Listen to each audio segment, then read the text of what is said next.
Ikinalungkot ni Vice President Jejomar Binay ang pagpirma ni Senadora Grace Poe sa draft report ng Senate Blue Ribbon Subcommittee na nagre-rekomendang sampahan siya ng reklamong plunder. Si Manila Mayor Joseph Estrada naman ikokonsulta raw sa kanyang partido kung si Poe o Binay ang susuportahan. Pero hindi una ang binanggit niyang grupo kundi PMP. May pakahulugan kaya yan? Saksi si Katrina Son.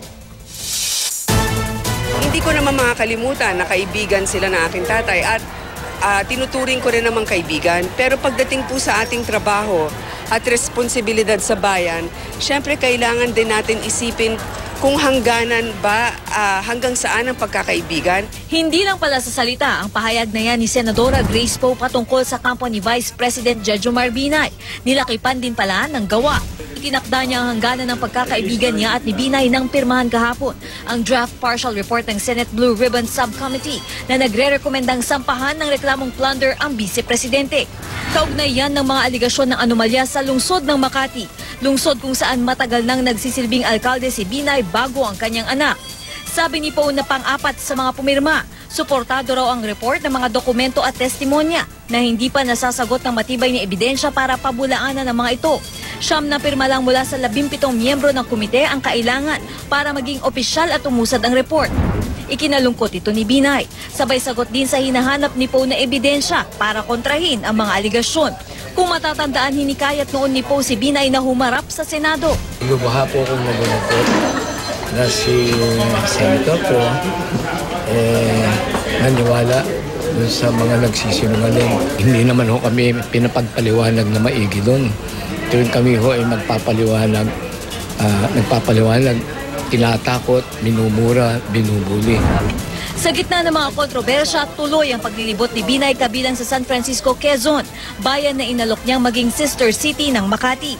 Yan ay para raw maging kwalipikado ang mga taga San Francisco sa mga benepisyong nakukuha rin ng mga residente ng Makati. Dati nang iginiit ng kampo ni Binay na walang masama sa Sister City program ng Makati. Yan ay kahit nagagamit ito ang pondo ng lungsod para sa non-Makati residents. Noong taong 2010, sinasabing bukod sa pagiging katandem ni dating Pangulong Joseph Estrada, nakatulong din ang Sister Cities para manalo si Binay, na nooy galing sa local politics scene. Pero tila mahalaga pa rin si ERAP para kay Binay, na sinadya pa niya nitong Miyerkules kahit wala naman daw partikular noong agenda. Gayunman, tila mailap noon at hanggang ngayon ang direktang pagbibigay suporta ni ERAP kay Binay.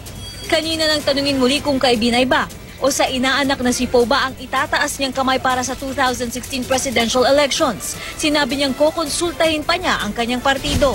Basta ako nasa opposition. Meron akong sariling partido, yung Partido ng Masang Pilipino. PMP sa halip na una o United Nationalists Alliance ang binanggit niya. Nagkataon namang walang partido ang inaanak niyang si Poe na may agam-agam sa pakikipagtambal kay Interior Secretary Mar Rojas at kay Binay. At madalas mabanggit si Senador Chis Escudero.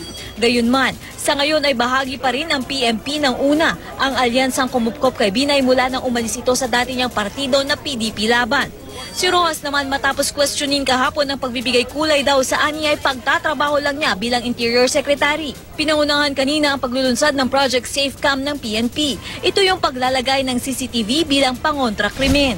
Almost 1 hectare ito yung area na ito. So, iilan naman lang ang bilang ng pulis. Ang importante dito ay ginagamit natin ang teknolohiya para lalong mapalawak yung pagbabantay na ginagawa ng pulis. Hindi tulad ni Rojas, diretsahang sumagot si Davao City Mayor Rodrigo Duterte kung tatakbo siyang Pangulo. Hindi raw sabi niya noon, pero kanina, sinabi niyang posible na bilang tugon daw sa pahayag ni dating Commission on Human Rights Chairperson Etar Rosales na magkakampanya siya laban kay Duterte. After hearing them make challenges, magkampanya daw sila kalaban sa akin. If there are about 1,000 Etar Rosales, I will win the presidency. Basta magkampanya lang sila kalaban sa akin. Ako, si Katrina Son, ang inyong saksi